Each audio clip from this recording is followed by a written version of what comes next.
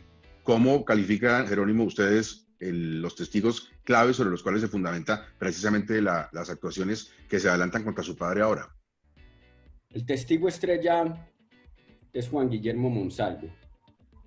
Sobre Juan Guillermo Monsalve hay aproximadamente 900 páginas en la providencia que ordena la detención. Juan Guillermo Monsalve no fue admitido a Justicia y Paz, no fue admitido a la JEP, está condenado por secuestro extorsivo, porte, fabricación y comercio de armas. Juan Guillermo Monsalve chatea con Iván Cepeda, le dice don Iván. Iván Cepeda le ayuda a mejorar condiciones carcelarias. Iván Cepeda ayuda a que a Monsalve lo muevan de Cómbita a La Picota y evita que lo trasladen de La Picota a la cárcel de Valledupar, que la misma magistrada auxiliar durante el testimonio califica como un infierno. Iván Cepeda visita a Juan Guillermo Monsalve durante la última década 11 veces en la cárcel, y una fundación a la cual Iván Cepeda le ha aportado aproximadamente 40 millones de pesos, le da a Monsalve, y están esos cheques, están esos aportes, y a su familia 12 millones de pesos. Ese es el principal testigo, una persona que es un delincuente común, que ha buscado beneficios de reclusión y que tiene extrema familiaridad probada con Cepeda, a quien le dice don Iván. Jerónimo, un detalle. Desde la perspectiva de ustedes, ¿Monsalve es paramilitar?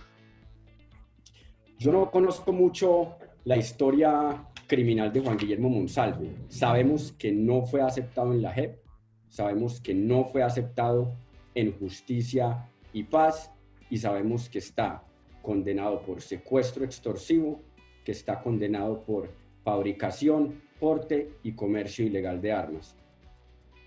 Tomás, sobre ese particular de Monsalve y de las ayudas que pudo haber recibido de parte de personas como el senador Iván Cepeda, pues tenemos que hablar, obviamente, Tomás, del abogado Cadena. El abogado Cadena también hizo una serie de ofrecimientos que tienen a la gente pues asombrada. ¿Esos ofrecimientos se hicieron con conocimiento de su papá o el abogado Cadena traicionó a su papá? Pues en eso ha sido muy claro el mismo abogado Cadena, y lo ha dicho ya bajo juramento ante varios tribunales. Él ha dicho claramente este dinero que yo le di a otro testigo, que fueron 7 millones, cifra inferior a la que le dio Cepeda a Monsalve, que se la dio de su bolsillo. Cadena ha dicho, lo hice sin consultárselo al presidente Uribe.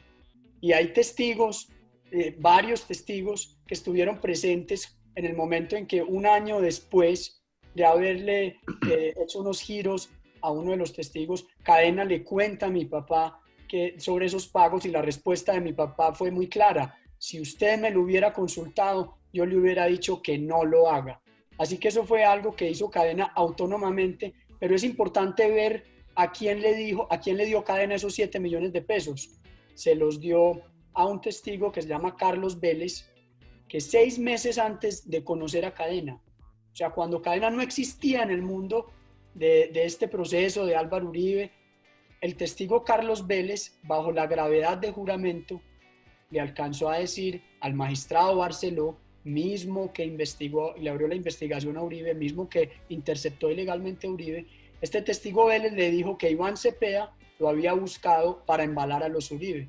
Entonces, a diferencia del caso de Monsalve, donde Monsalve manda a decir, me quiero retractar, el caso de Vélez, él siempre ha guardado consistencia en su testimonio. Antes de conocer a Cadena, dijo, Cepeda me buscó para embalar a los Uribe. Después de conocer a Cadena, dijo exactamente lo mismo. Entonces, ¿qué objeto tiene un soborno cuando un testigo ha guardado uniformidad en la versión que dice? ¿Para qué Cadena lo iba a sobornar si el testigo antes de conocer a Cadena venía diciendo eso? Diferente al caso de Cepeda, que le consiguió mejores condiciones carcelarias a Monsalve, le dio dinero a una fundación que lo financió, estuvo 11 veces visitándolo, y el testigo Monsalve sí manda a decir, me quiero retractar. Ahí hay un paralelo que da cuenta de ese doble rasero que se le aplica a Álvaro Uribe. Jerónimo, quiero plantearle una cosa que buena parte de la opinión pública sostiene y dicen, no, ¿cómo así que Uribe quiere que el proceso vuelva a la justicia ordinaria para que el proceso se conozca? No, lo que quiere Uribe es que esté en la órbita del fiscal, porque el fiscal es un amigo de la infancia del presidente Iván Duque y el presidente Iván Duque es del Centro Democrático, Jerónimo. Gustavo, sí, hay un segmento de la opinión que plantea eso. Esa misma fiscalía imputó a Diego Cadena. Pero es muy importante, hay una distinción muy importante entre el proceso en la sala de instrucción y el proceso en la fiscalía, debido a la ley por medio de la cual se surte ese proceso, y es que en la fiscalía, de nuevo, sería de cara a la ciudadanía, sin filtraciones selectivas. Y eso es muy importante para que haya imparcialidad. Eso es lo más importante, Gustavo, que haya imparcialidad. En este país hay una prensa que ejerce escrutinio, y yo no creo que en una eventual absolución o archivo en otro tribunal la prensa no vaya a ejercer escrutinio y no vaya a demandar que sea con todo el rigor posible. Tomás, cuando uno los oye hablar a ustedes, pues están absolutamente metidos en el proceso porque atraviesa por sus vidas. Y yo quiero repetir lo que dije al principio de esta conversación. Ustedes no son objeto judicial de este asunto, pero son los hijos de Álvaro Uribe, han vivido una serie de situaciones que otros colombianos no, y por eso uno tiende a pensar, quieren lograr algunas cosas que son muy entendibles desde el punto de vista de la familia, por ejemplo, la de la decisión que podría tomar la Corte de que esto pase a la justicia ordinaria, pero otra etapa en la defensa de su padre, mucha gente dice, es la posibilidad de una entrada a la política. Tomás sí está haciendo caso de quienes le dicen, venga, tome las banderas de su padre y defiéndalo desde un ejercicio político de proselitismo. Gustavo, lo primero es confesar que esta situación es una tragedia familiar. Yo creo que es la primera tragedia familiar que nosotros tenemos. Hemos tenido momentos muy difíciles. La carrera política de mi papá nos ha traído momentos muy dolorosos, pero este de lejos ha sido el más doloroso de todos. Esto es como tener un prisma a través del cual la realidad se ve toda con tristeza, toda con dolor. Yo nunca había estado en un estado permanente de tristeza. Lo segundo es que la defensa toma demasiado tiempo. No es una cosa menor, no estamos hablando que hay que ir a hacer un curso para que me quiten un comparendo.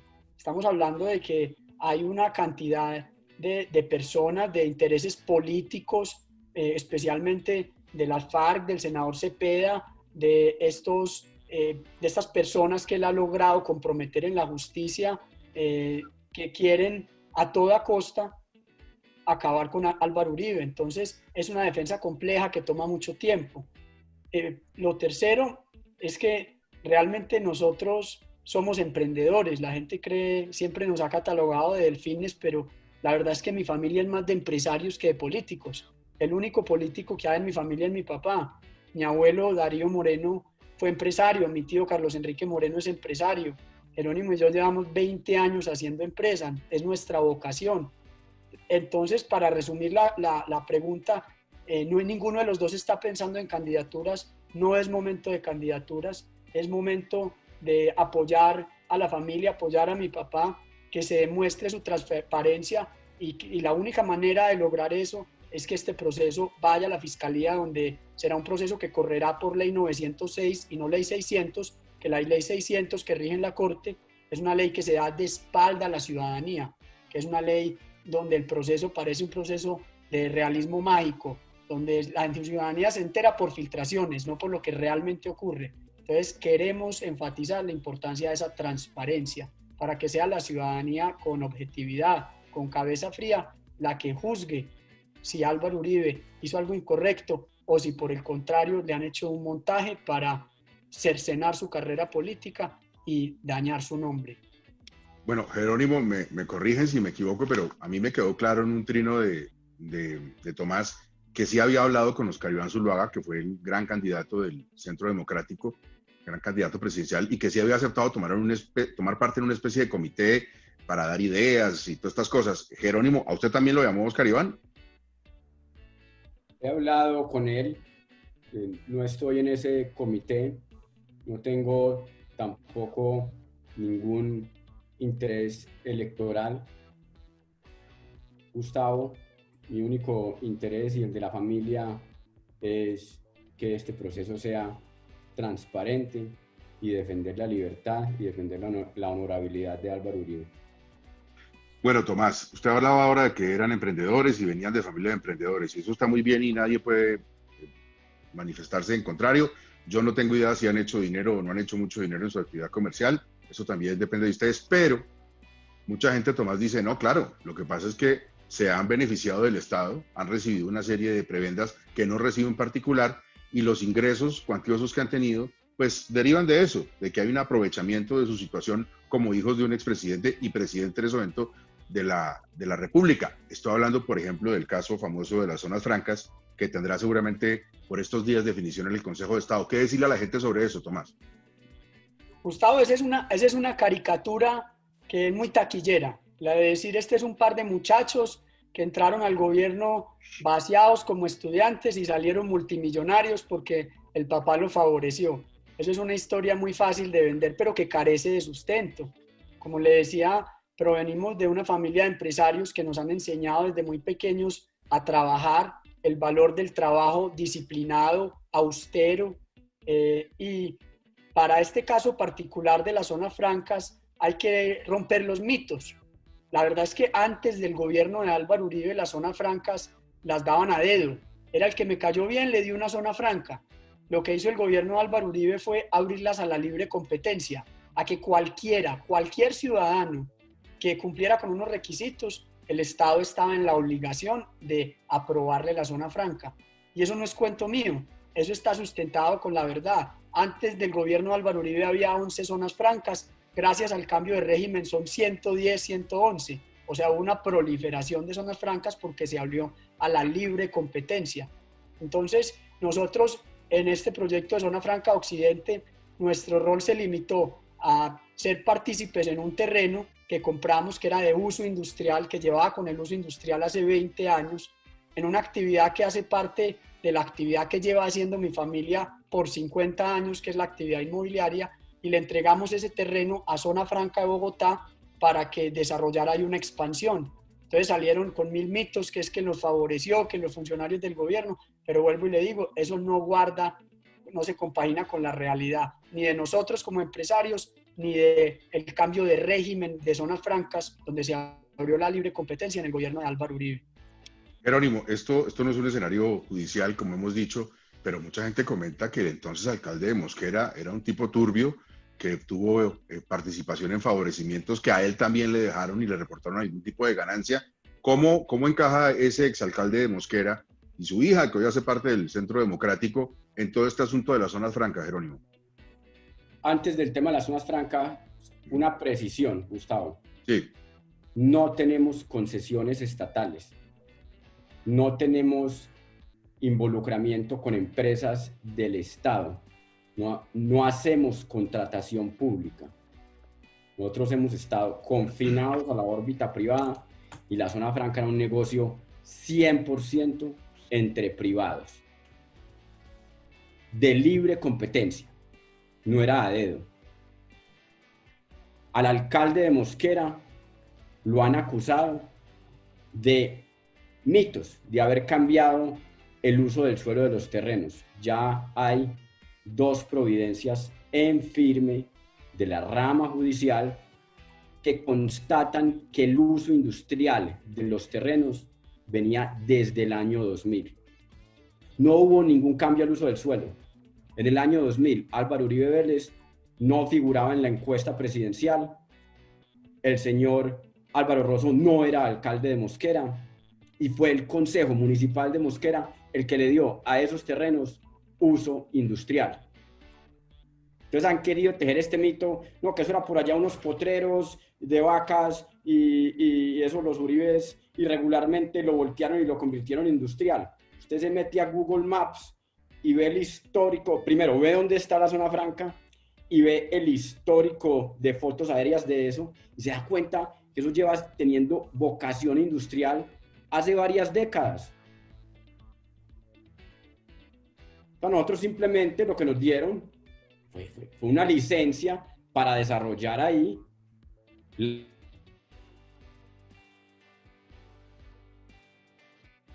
desde el año 2000. A ver, que ahí tuvimos como una... Ya, ahí creo que... ¿Me escuchan bien? Tuvimos como un... Perfecto. Bueno, eso ya es un tema que quería preguntarles porque yo creo que sobre eso debe dar claridad en el hecho de que ustedes desarrollen una actividad empresarial y el tema de conversación, y ni más faltaba que no se los preguntara, sobre todo en momentos en que se puede poner una decisión. Pero ya que estamos entre lo público y privado, Tomás, ¿usted ha hablado sobre la situación de su papá con el presidente Iván Duque?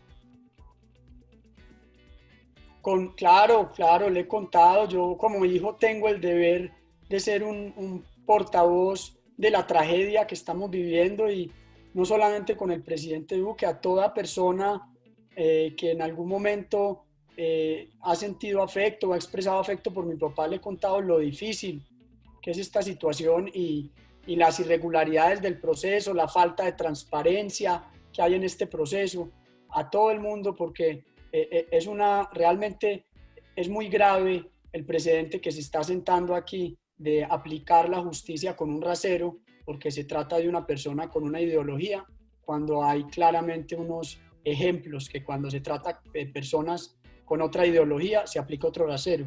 Y si me permite, le voy a poner un ejemplo. Es un ejemplo de 4 congresistas. El primero de ellos fue capturado con cocaína en su maleta. El segundo fue filmado empacando billetes de dudosa procedencia en una bolsa de basura. El tercero fue filmado vendiendo cocaína a un cartel mexicano. El cuarto fue interceptada su línea telefónica ilegalmente y en 22,000 comunicaciones no se le escucha impartir una sola orden ilegal. Los 3 primeros andan libres, el cuarto está preso.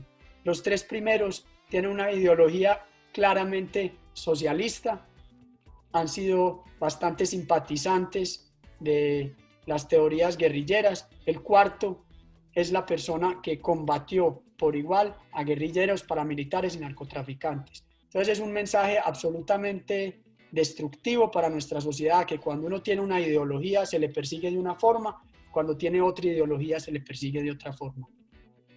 Jerónimo, durante las 2 presidencias de su papá, su mamá mantuvo un perfil muy bajo, de una discreción tal que yo me atrevería a decir que mucha gente en Colombia no sabe cómo es la voz de su mamá.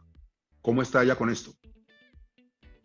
Muy triste, Gustavo, muy triste. Mi mamá tiene un sexto sentido muy agudo. Y cuando mi papá tomó la decisión de extraditar a la cúpula paramilitar para que purgaran bastantes años de condena en prisiones norteamericanas, mi mamá le dijo a mi papá, casi que con un presagio, que acabaste de echar el mundo encima. Esa gente va a tratar de vengarse de cualquier forma posible. Irónico que tanto guerrilleros o simpatizantes de ese movimiento como paramilitares capturados y condenados por el gobierno de Álvaro Uribe después se hubieran confabulado y se hubieran unido para producir testimonios falsos en contra de Álvaro Uribe. Entonces, ese presagio que ella siempre ha tenido le pesa y le da muy duro, y pues también le da duro que en teoría mi papá en detención domiciliaria, pero no ha podido estar con ella porque a él lo cogió esta detención en el ubérrimo, a ella en Río Negro, y él, puesto que todavía no se había recuperado del COVID, no quería exponerla a ella al mínimo riesgo de contagio. Entonces también, pues, esa separación le ha dado muy duro. Tomás, en algún momento usted ha oído, me va a meter en una parte de infidencia familiar. En algún momento en estos años, su mamá Tomás le ha dicho a su papá, ¿para qué te metiste de senador? Te dijimos que ya estaba bien de vida pública, que ya habías hecho lo que había que hacer y que era hora de dar un paso al costado. ¿Eso pasó, Tomás? No, en algún momento no, todos los días de la vida. Todos los días de la vida. Le confieso una cosa. Usted vio que cuando hace como 15 días hubo un día que armaron mucha bulla, que porque yo me iba a meter a la política, cuando yo no he dicho nada, he guardado silencio. Además porque tengo, fuera de la responsabilidad con mi papá, tengo unas responsabilidades empresariales y creo mucho en el foco. Creo que uno tiene que estar enfocado en unas pocas cosas para hacerlas bien. Esa noche me llama mi mamá preocupadísima y me dice, es que están con este cuento que te vas a meter a la política. Yo hasta me le puse a hablar y dije, mamita, yo te dije hace 2 meses que yo tomé la decisión de no dejarme afectar por lo que digan o no digan de mí. Lo importante es mi conciencia. Y fui un poco cortante con ella. Al otro día amanecí y dije, si me llamó es porque ella como madre está sufriendo. Mi mamá es una mujer muy parca, muy prudente, de poco llamar. Si me llamó es porque está sufriendo, y por eso puse un trino contando que era una simple invitación de Oscar Iván Zuluaga a ser parte de un comité en el que mi rol era un rol de consultor y donde no mediaban ningún tipo de aspiración política. Jerónimo, hablando de la familia, una cosa es esa familia que conocimos los colombianos cuando su papá fue presidente, que son ustedes dos y su papá y su mamá, pero pues los muchachos crecieron, se casaron, tienen hijos. ¿Cómo ha sido el golpe para las subfamilias, para la familia que cada uno de los dos, Jerónimo, ha armado? ¿Sus esposas cómo han sentido esto? Tristes, Gustavo. Yo creo que ambas tienen mucho respeto y mucho cariño por mi papá. Mi papá como suegro es muy cariñoso, muy atento, muy pendiente. Creo que alguna vez les ha dicho que ellas son las hijas, mujeres que él no tuvo, y por ende tristes, pues no hay otra palabra, tristeza, pero mucha unión familiar interna. Tomás, en redes sociales, hablando de temas familiares, hizo carrera un video hace unos días en el cual están ustedes en una reunión familiar, tal vez la hora del almuerzo, yo supongo que están en una finca y están como almorzando y de pronto entra un caballo finísimo, como yo no sé de caballos, sabrán ustedes, a mí me pareció hermosísimo el caballo y la gente tomó el video como una muestra de opulencia y como, ¿esto qué es? Como así, hasta un poco como un golpe como del recuerdo de esos años 80 de caballistas y narcotráfico. Ese video, ¿de dónde salió y por qué el origen del video? ¿Por qué lo hicieron? Gustavo, mi papá es una persona que vibra por los caballos y no por cuestiones de opulencia, porque uno podría decir que mi papá se crió en un hogar de clase media alta. Mi papá no creció en un entorno de opulencia. Los primeros años fue al colegio en mula con su hermano, porque mi abuelo tenía una finca de café. Entonces lleva los caballos en su alma. Es una persona que salió adelante a pulso, hijo de la universidad pública, que formó su patrimonio creando una cadena de restaurantes mientras era estudiante de universidad pública. Es algo que poca gente sabe, pero cuando mi papá era estudiante en la Universidad de Antioquia, llegó a tener restaurantes en Medellín Cartagena, Santa Marta y San Andrés. Dice cuenta que un 31 de diciembre llegó a vender 30.000 arepas. Imaginen esa época que no había email ni WhatsApp, uno coordinando venta de arepas en 5 ciudades diferentes. Entonces, aquí es un hogar que no hay nada de opulencia. Usted viene a mi casa y no hay lujos. Hay buen gusto porque mi mamá es una señora que tiene buen gusto sin ser una señora de dedo parado ni nada, pero tiene buen gusto. Pero hay un amor por los caballos porque hicieron una parte muy importante de la vida de mi papá, y eso era el cumpleaños de un niño, creo que el hijo mío, y dijo, ¿qué quieres? Íbamos a cantar el Happy Birthday, el hijo mío dijo, traigan a la yegua, traigan a su menudita, y mi papá, que es alcahueta con esos muchachos, se la trajo. Oiga, hablando de esos temas que tienen que ver con las cosas, Jerónimo, que dicen del papá, cualquier cosa que digan de mi papá a mí me va a causar profundo dolor. Eso sí, lo entienden ustedes perfectamente, que han tenido una vida pública. Pero cuando del papá de ustedes dicen, Jerónimo, asesino, cuando hacen una serie que se llama Matarife y que ha sido un fenómeno digital, ¿qué sienten ustedes como hijos, Jerónimo?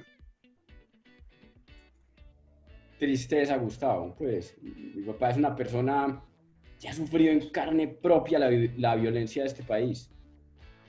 Yo tengo vivo en mi memoria la bomba del hotel Orquídea Real, Fort Travelodge Orquídea Real, piso 37, en diciembre del año de 1992. Estábamos en la fiesta de Navidad del edificio de Medellín. Nosotros vivíamos en Medellín y mi papá estaba en el Congreso. Y explotó esa bomba en la habitación contigua a la de él. Cayó la pared en el baño donde él había estado unos segundos antes. Él ayudó en la evacuación de este muchacho, si mal no recuerdo, Sosa, que era el mejor bachiller, y por eso se demoró un tiempo en salir. Y en esa época no había celular, no había nada. Nosotros nos demoramos mucho tiempo en saber que él estaba ileso. Y después, años después, en la gobernación, recuerdo cuando se dio la noticia de que habían disparado rafagazos contra el helicóptero de la gobernación de Antioquia, saliendo de San Francisco, quizá. Y años después, en la campaña, ese batacazo en Barranquilla que destruyó esa Toyota en la que él iba, hizo que un bus volara. Y nosotros nos llamaron, nosotros estábamos en un apartamento en Bogotá que daba contra los cerros, y ese apartamento tuvieron que blindarlo con unos vidrios así de gruesos, y a nosotros nos llamaron cuando ese batacazo y nos dijeron, tírense al piso, porque había amenazas de que podía venir un ataque de la ladera. Y me acuerdo de la posesión, el 7 de agosto, no yendo del Palacio de San Carlos al Congreso en la pompa que se vio posteriormente y que se veía anteriormente, sino en una van hiperblindada, porque decían que no dejaban llegar a mi papá vivo a la posesión. Y mientras que estábamos en esa van blindada, llovían pipetas bombas sobre el Palacio de Nariño. Entonces, que a una persona que le ha tocado sufrir eso a lo largo de su carrera, y estos son apenas algunos episodios, termine siendo el malo, eso a mí me da mucha tristeza. ¿Tomás ha visto Matarife? ¿Ha tenido la tentación de ver la serie? Ni la he visto ni he tenido la tentación, porque eso, empezando por el nombre, se ve que es más una propaganda política que periodismo o historia seria del país. Y los productores, pues, tampoco es que sean historiadores o periodistas o académicos renombrados. Entonces, con ese nombre y con esos autores, la verdad, hay mucha cosa buena para ver. Hablando de, Jerónimo, de personas que vinculan, como por ejemplo los productores de la serie, que vinculan a su papá con hechos delictivos o con omisiones en el desarrollo de su deber. Hace unos días los exfiscales Montealegre y Perdomo presentaron una denuncia en la Corte Suprema de Justicia en lo que tiene que ver con las masacres del Aro y de La Granja, y dijeron que, siendo gobernador de Antioquia, su papá había tenido conocimiento de esas masacres y que omitió hacer algo, y que por eso el Estado colombiano había sido condenado. ¿Qué piensan ustedes de esa denuncia y del doctor Montealegre y del doctor Perdomo, Jerónimo?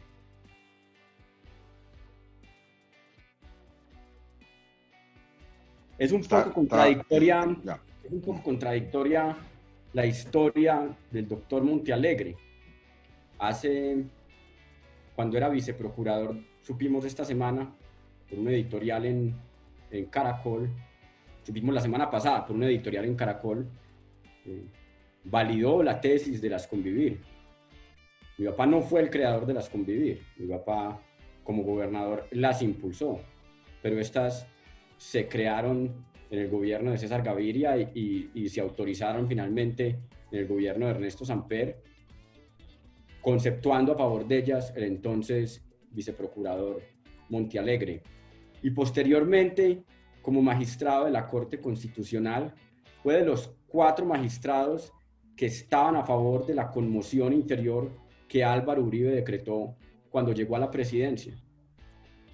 Y después, en el gobierno de Álvaro Uribe, apoyó múltiples demandas del Estado colombiano, entre ellas contra Hugo Chávez, por protección a terroristas. Y de repente llega a la fiscalía y cambia totalmente su apreciación de los hechos y su apreciación del pasado. Tomás, ¿algún comentario sobre esa denuncia de las masacres? No, yo creo que hay un dicho y es que al caído caerle. Y pues el doctor Montealegre salió con mucho problema de la fiscalía, mucho cuestionamiento por Natalia Springer, el avión, la universidad de la fiscalía, contratos de decenas de miles de millones de pesos. Y yo creo que vio aquí en este momento difícil de Álvaro Uribe una oportunidad para saltar al ring y ganar figuración.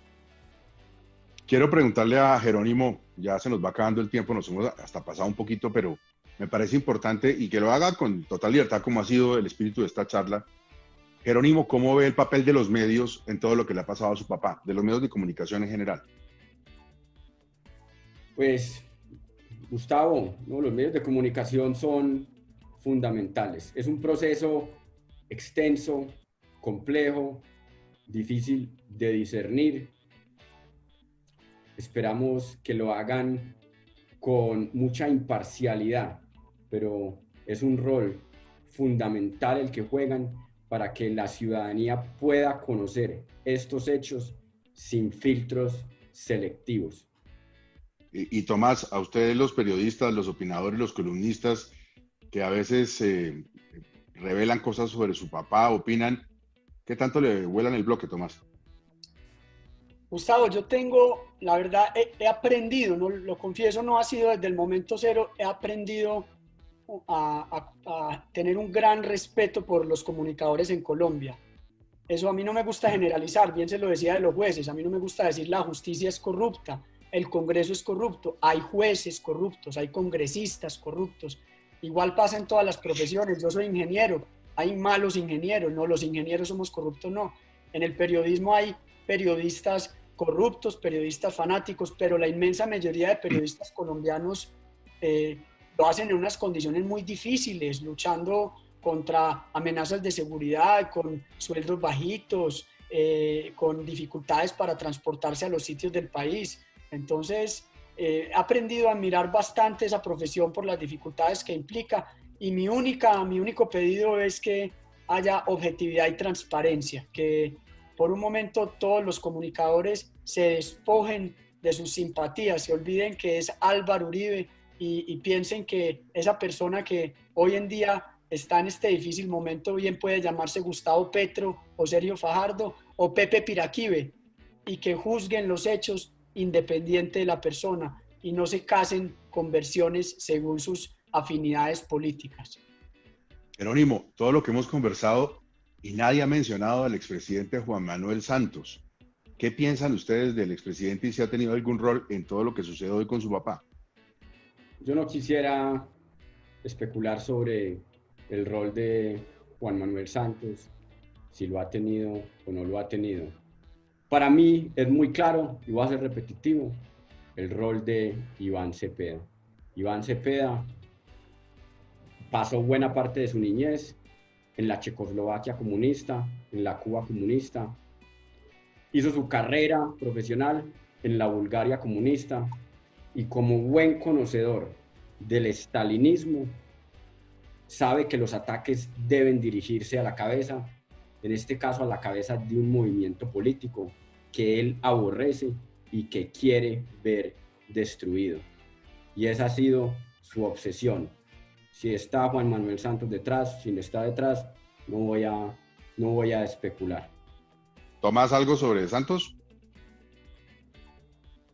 Yo creo que la respuesta de Jerónimo es una respuesta muy clara. Yo me identifico totalmente con esa respuesta. Sí es bueno poner en contexto que este proceso contra Álvaro Uribe inició cuando Álvaro Uribe era el líder de la oposición democrática.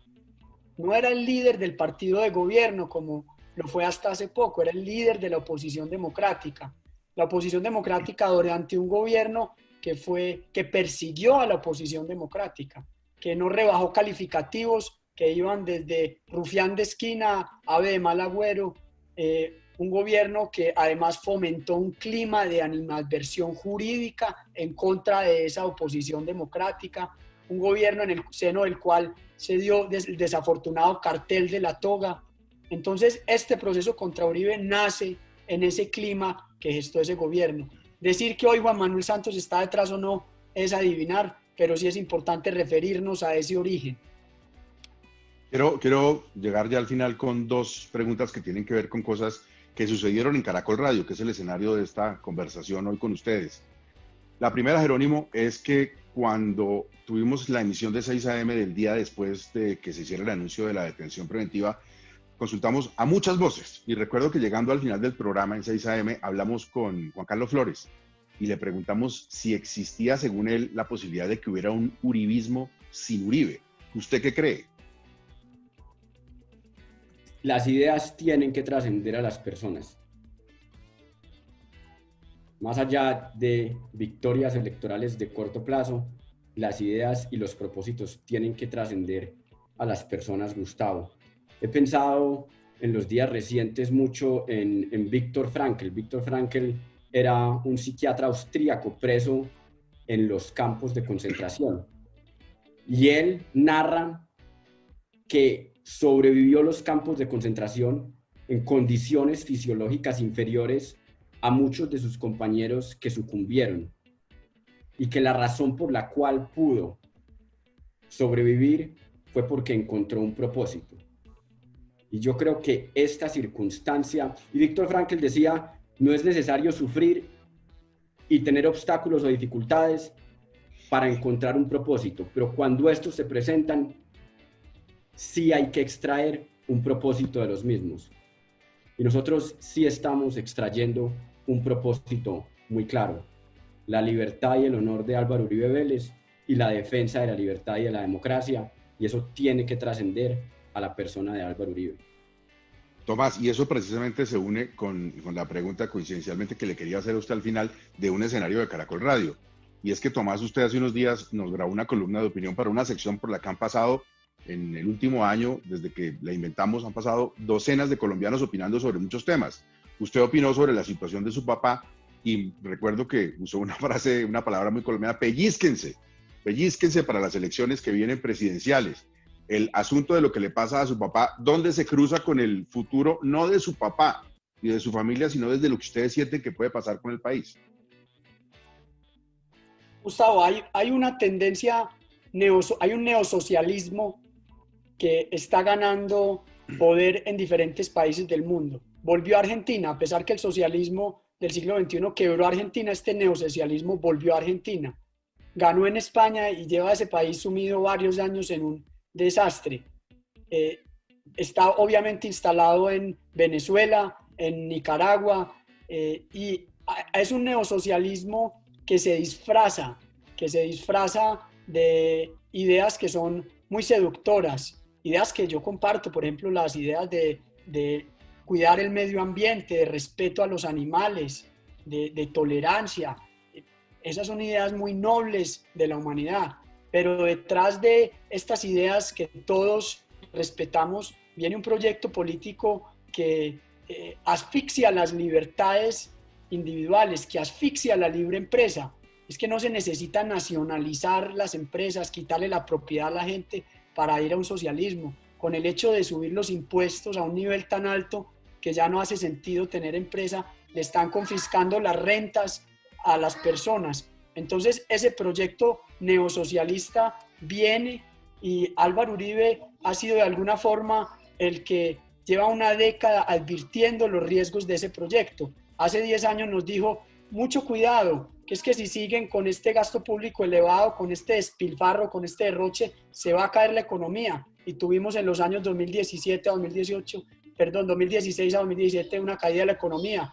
Nos dijo, mucho cuidado con Venezuela. Desde el año 2009 nos dijo, eso es una dictadura. Nos demoramos 10 años para llamar dictador al régimen de Venezuela. Entonces Álvaro Uribe ha visualizado esos peligros, ha sido la persona que ha traído conciencia sobre esos peligros, y cuando se le silencia su voz de una manera tan totalitaria, eso es una combinación peligrosísima, porque este neosocialismo nos está mostrando que tiene una capacidad de determinación en la justicia para silenciar a sus contradictores. Entonces, si eso es sin el Poder Ejecutivo, si eso es simplemente cooptando personas en los tribunales, imagínense qué nos espera donde este proyecto neosocialista gane el Poder Ejecutivo y gane el Poder Legislativo. Esto va a ser un totalitarismo disfrazado de ideas nobles, pero que va a volver a apagar la llama de progreso de este país. Entonces, por ese motivo, creo que es importante que nos pellizquemos y, como decía